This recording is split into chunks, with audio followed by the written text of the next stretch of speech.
Hello, and welcome to another episode of Inner Work for Greater Good. My name is Emily Eldridge. I am with Change Light. Go to changelight.world where you can take our free course and join the free community and connect with other people who are doing their inner work to help them feel good so they can do more good in the world. Because that, in my opinion, is what it's all about. When we feel good, when we're more at peace with ourselves, when we're healthier inside, then we show up better, then we have better relationships, then we have bigger impact in our respective environments, whether it's work or family or relationships or just on the street, how you show up with other people, even with total strangers. It really makes a difference doing this inner work so that you can achieve and have in the world greater, achieve whatever, impact the world in a better way. Okay, whatever. Anyway, so today's topic is what's blocking you? There's a lot of talk, obviously, and I've talked about it too, when it comes to psychology and emotions. It's like I feel so blocked, and it's like there's something blocking me. Talk about blocks and triggers and blind spots, wounds, and all these things that feel like they get in the way of us being our fullest self. But it can also just be getting in the way of moving forward, getting in the way of feeling good, getting in the way of connecting with other people. So that's actually the first question. When we talk about what's blocking you, think about for yourself, what's blocking you? But also even more specifically, like what's blocking you from what? I mean, the implication is you're being blocked from something, that if you could unblock this thing or remove this thing, then you could actually achieve whatever it is that you want to achieve, whether it's something in a relationship, whether it's feeling more at peace with yourself, whether it's, taking that first step or that 10th step on something. So that's, I think, the first question is, what's blocking you? And the reason why this came to me is because I had it was actually a few weeks ago, I had a client session, but it's been for the new podcast that's coming. And if you go to my website, you can see I'm offering free sessions for the podcast, changelight.world/podcast. It's something I've been working on for a few weeks now. But the point is, there's one session in there that's going to be possibly the first episode, in which she's talking about this recurring memory that she keeps popping. And she doesn't know why, but it just keeps popping into her head. And even though she herself, in her sort of adult mind, was like, oh, I don't know, it just seems so silly. It seems kind of funny. It kept popping up for a reason. And I always say, if something keeps popping up, then there's something in that for you, whether it's wisdom or a realization or a wound you got to heal or a defense mechanism that needs attention or whatever. So if something keeps popping up, there's something in it for you to process and to receive insight or wisdom from, or to heal. So in this case, she had a memory that it kept popping up. And what's kind of a fun, well, I say fun only because it's going to be fun to present it in the podcast.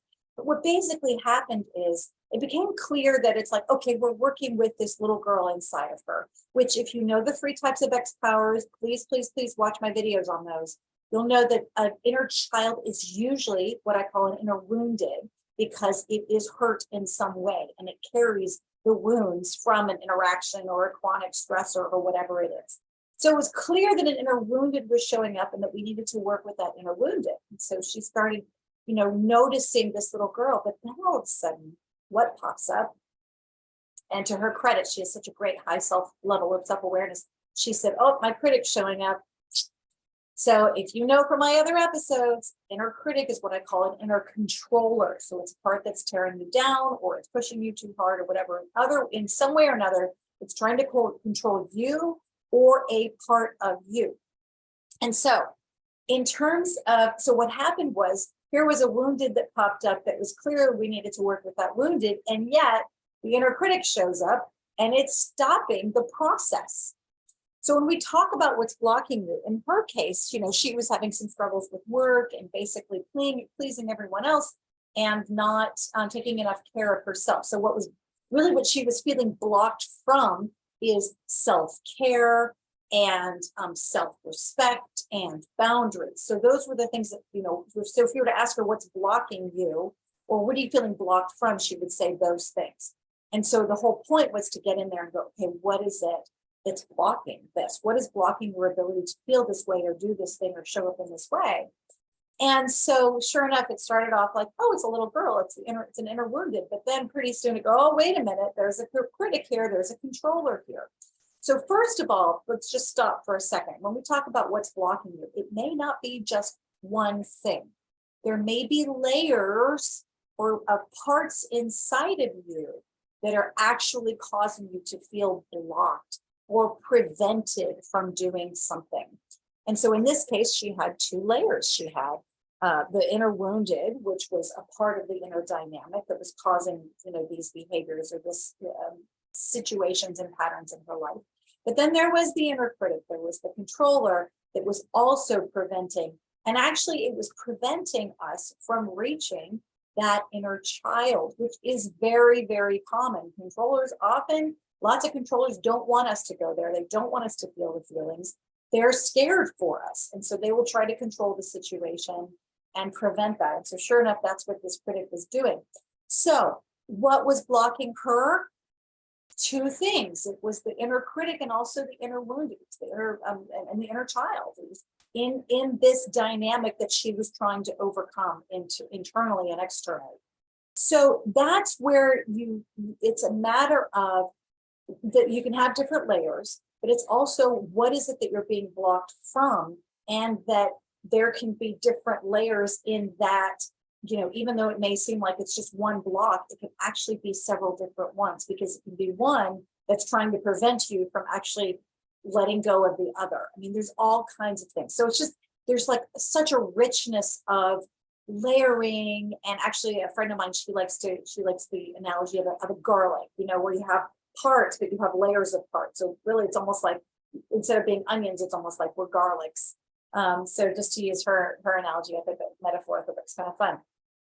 But the point is that, and obviously there can be different things that block us. And I'm not going to get into like neurochemistry or any of that. Sometimes, it's like, I feel like I'm being blocked from joy.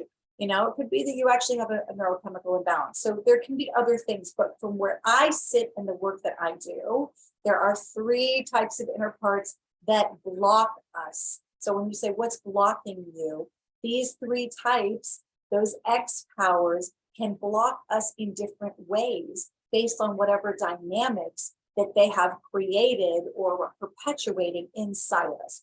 So I've already mentioned controllers and wounded. So for example, you could say, well, what's blocking me from feeling joy? And again, what's blocking me from feeling joy? Well, there can be actually any number of things that are blocking you from feeling joy. You could have a wounded that's in pain and it's scared that if it lets go of that pain, then you're going to end up being vulnerable to being hurt like that again. So that could be one thing that a part of you is carrying. So that wounded could be blocking you from feeling joy. But you can also have a defender. And the defender is another one of those three parts that is sort of like an inner wall in its defense. It's a defense mechanism, but it's a defense. And so it could actually be by trying to keep out any bad feelings. It could also be preventing you from feeling good feelings like joy. You see? So it could be that what's blocking you is an inner defender that's actually just kind of cutting off any sense of connection or flow of energy or emotion. It could also be a controller. It could be a controller that has an inner critic or some other part of you that's trying to keep you from feeling joy, because this is very common. It's afraid that, let me put it this way. If you've had an experience in your life where you felt joy and you were so happy, especially as a kid, right? You're like, yes, and you're so excited. And then mommy or daddy or someone came along and said, no, that was bad. You shouldn't have done that. That can create that inner controller that says, oh, it's not safe to feel joyful, because if I feel joy or do something that brings me joy, someone's going to criticize me for it. You see? So that is how, when we talk about what is blocking you, it's a matter of what is it that you feel like you're being blocked from. And then it's a matter of looking at, well, it could be any of those different parts inside of you that are trying to block it for different reasons or trying to prevent you, which leads me to For example, if it's if you're feeling blocked from feeling inner peace, okay, you want to feel at peace with yourself. You want to just love yourself and accept yourself.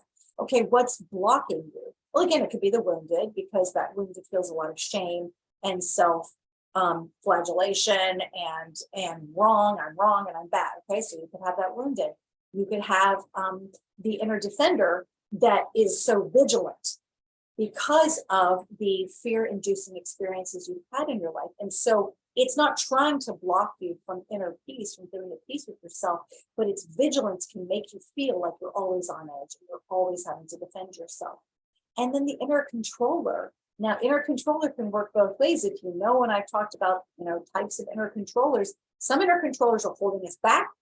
Some inner controllers can be pushing us forward. So you could have an inner controller that's holding you back and trying to keep you in and trying to prevent you from actually stepping out, shining your light, feeling good about yourself because it's afraid that you're going to get criticized or hurt. Conversely, it could be an inner controller that's pushing you. And so that it's always trying to get you to succeed, to achieve. And in that case, you're not feeling inner peace because you never feel like you're ever enough. And the truth is that inner controller is trying to help you feel better. It's trying to prevent you from feeling like a failure or a loser or whatever. But what ends up happening is it ends up causing you to feel exactly the way it says it doesn't want you to feel. You see, so I realize that it may sound really, really complicated, but it's a way of starting to recognize the dynamics that are in you. And what is it that's controlling or blocking, defending, or carrying wounds or whatever? What is it that you're feeling blocked from? Another one, just really quickly, is sometimes, and I had a client like this recently, where she is so good at connecting with other people, and yet she really struggles with receiving their help. And so she's really good at helping them, but she has a really hard time with receiving help herself. And we discovered there was an inner wall inside of her, and the wall had kind of a controller energies as well, but usually a wall that's keeping people out is a defender. And so the point is that her deepest desire was to feel that even flow of connection with others, whether in romantic relationships or personal relationships. This comes up a lot though in romantic relationships. I have plenty of women clients who are just so hyper independent, and they're so hyper they're so much about I'm going to be strong, I'm going to be independent and forge my own way. But what ends up happening is they end up having trouble feeling vulnerable, connected, receiving support from their romantic relationship. This happens with men too. I'm just saying this is a very common dynamic that people have. And usually it's because you've got some kind of inner defender inside of you that, while it's protecting you from getting hurt, and it may be preventing disconnection or preventing that kind of pain in relationships, it can also be preventing connection and all the good stuff in relationships, and the love and the support and whatever else it is that you want and you need in that romantic relationship with others and connection with others. So what's blocking you? If you've watched my show before, you'll know that it's going to come down to really doing that inner work and being aware of the dynamics inside of you. So when you think about, if you're like, oh, I feel so blocked, stop for a second, as always, and do the first 3 steps of the drawing out process. You can learn them for free in changelight.world, community.changelight.world. Join the community, get in there, take the free course. But I'll guide you to notice, just be aware of what is the block, what feels like it's stopping me or preventing me, keeping me from fill in the blank. And it could be that you've got a wounded, but then it could also be you've got a controller. It could be you've got a defender. It could be that you've got some kind of dynamic of all 3. This does happen as well, where you may have a controller who's attacking the wounded and the defender is trying to keep away the controller. So it can get pretty crowded inside, but it's really fascinating. And the more you can understand these different types of parts, the easier it is to just draw them out and see where it leads. It may start with a wall, or it may start with a critic, or it may start with a child. that's carrying the wounds of your childhood, that's keeping you from really feeling safe and at peace and connected and whatever else that you feel like you're blocked against, blocked away from. All right, as always, I hope this has been helpful. This is Emily. I'm Emily Eldridge with changelight.world, and I will see you next week.